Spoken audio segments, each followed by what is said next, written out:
Zelated. Thank you for your love and support. I appreciate you all. If you are new here, this is Aduba and you are welcome, and please subscribe. On this channel, I share educational content concerning Africa and those in the diaspora. Listen, y'all, Trump and MAGA have picked a fight with the wrong people. For those of you who aren't as familiar with Black history, countless individuals were jailed and beaten, and some even died to pass the Civil Rights Acts of the 1960s, including the Voting Rights Act. White folks can't really imagine that because we've always had the right to vote. We've always had folks who look like us in Congress. But we cannot stand idly by as our Black brothers and sisters are politically erased. You know, the white community and the white Christian community in particular in this nation has a shameful track record of fighting against Black progress. We made a whole documentary about it. And regardless of where you stand on reparations as a whole, which I do support, what we can all do is to take the first step towards repair, and that is to stand with our Black brothers and sisters when they're under attack. Because if we truly are one nation under God, as we claim to be, then it's high time we started acting like it. And I was listening to writer and commentator Sherilyn Ifill, and she said, I don't think you have any idea how furious a generation of Black people are. We fought the confirmation of Thomas and Roberts and Alito. We worked to protect the voting rights for decades. We warned you that racism was not dead, but those warnings were just waved away by the media and the upper echelon of the private bar association, by politicos. We warned you about police violence and segregation and prison warehouses and wealth inequality, and you didn't listen, and here we are. And I think I want to be really clear to my audience. It's not just Black people and Black folks in America and Black voters that really should be upset. Those of us who believe in free and fair democracy, we should be upset here. Those of us who are progressive or believe in human rights and equality should be upset. Those of us who believe we should be moving forward and not back should be upset, because don't for a moment think that this stops with disenfranchising Black voters. Once they are done suppressing Black voters, women are next, gay people are next, poor white folks are next. Nobody is safe once the powers that be are allowed to dismantle democracy. Dismantling the Voting Rights Act is not a Black issue. It's an everybody issue, and I think we really need to act like it. There is something so insidious happening right now to the Black community, and most white people literally have no idea it's even happening.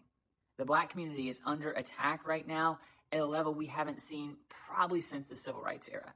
You know, with the Supreme Court gutting the Voting Rights Act earlier today, you've got the purge of Black federal workers, attacks on nonprofit funding with the whole DEI boogeyman. You've got attacks on the social safety net.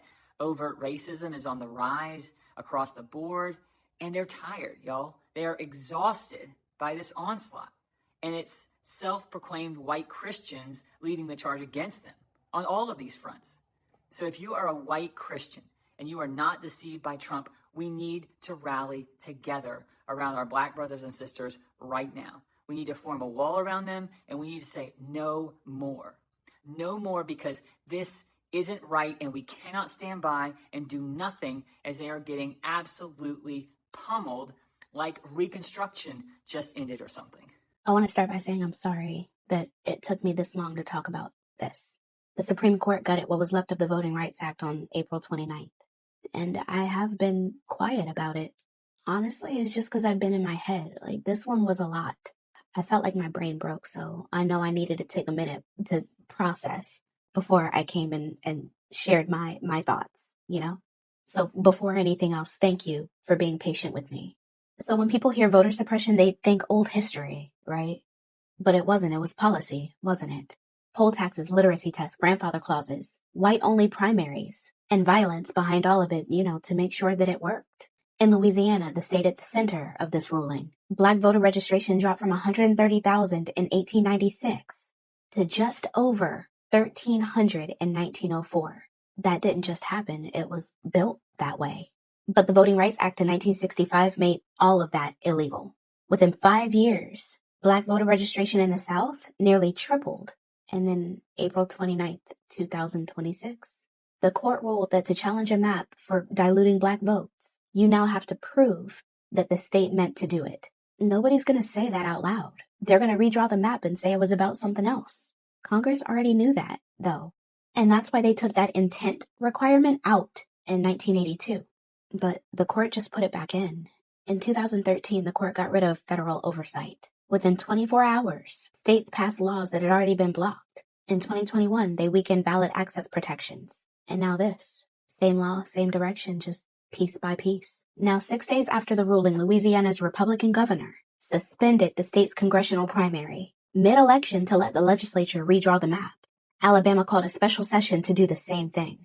Tennessee called a special session. Mississippi has a special session scheduled for May 20th, officially to redraw state Supreme Court districts, with Trump pushing to add congressional districts to the agenda. Florida passed new maps the same day the ruling came down. South Carolina is gearing up to follow. At least 15 House districts in the South are at immediate risk of being eliminated. The Congressional Black Caucus could lose between 15 and 20 members in a single redistricting cycle. Cleo Fields in Louisiana, Benny Thompson in Mississippi, Terry Sewell in Alabama. Black majority districts up and down the South. This is happening right now while you're watching this video. So here's what this actually does to your life, right? If you live in a state with a Black population big enough to matter politically, your district is about to get redrawn. Your vote is about to be diluted on purpose. Your representative may not be your representative for much longer. That means fewer Black voices in Congress. Fewer people in the room when laws about your health care gets written. Fewer people pushing back when the budget gets cut. Fewer people fighting for the funding that keeps your kids' school open. Fewer people protecting voting rights the next time they try to take more. And it's not just Congress. The same ruling reaches state legislatures, school boards, city councils, sheriffs, DAs, entry-level government, where someone Black may have had a chance of representing a Black community. That chance just got smaller. My grandma was born in 1927. That's not history to me. That's her lifetime. And no, this is not Miss May. This is Miss Alice. Her lifetime. One lifetime. One lifetime between a country where Black people couldn't vote and a country now making it harder again in ways that are harder to challenge. This is what people mean when they say things have changed. You know? Not one big moment, just smaller decisions that just keep stacking, right? And the people writing these laws and defending these maps are the same people asking for your vote in November. I gave you the playbook of what to look for when you're seeking which candidate to vote for. I'll pin it just to make sure you see it because it is so important. It is imperative that you stay aware, that you stay alert. And if you watch that video, you now know what to listen for. And you know what they're taking when you stop listening. Don't stop listening. Black Americans have gone through a lot. They have been facing segregation. They have been facing a whole lot of things. The systems that were kept in place to make sure that everything goes against the Black person. This thing that the ancestors fought for, great leaders like Malcolm X, Luther King, Du Bois, and the rest rose up and fought and sacrificed for the Black voice to be heard. History is repeating itself. In this modern world, where we have these same people coming down to Africa to talk about freedom, human rights, democracy, where we are seeing that our brothers and sisters who are there, their democracy is silencing them. They have gone through a lot. Black Americans never had anything on the silver platter.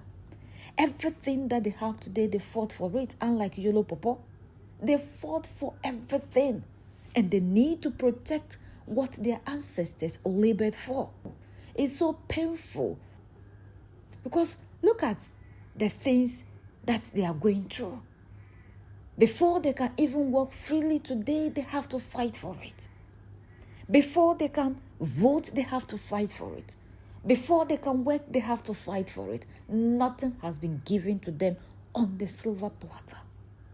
And like one of the speakers said, the white people must unite against the system because according to her, no one is safe.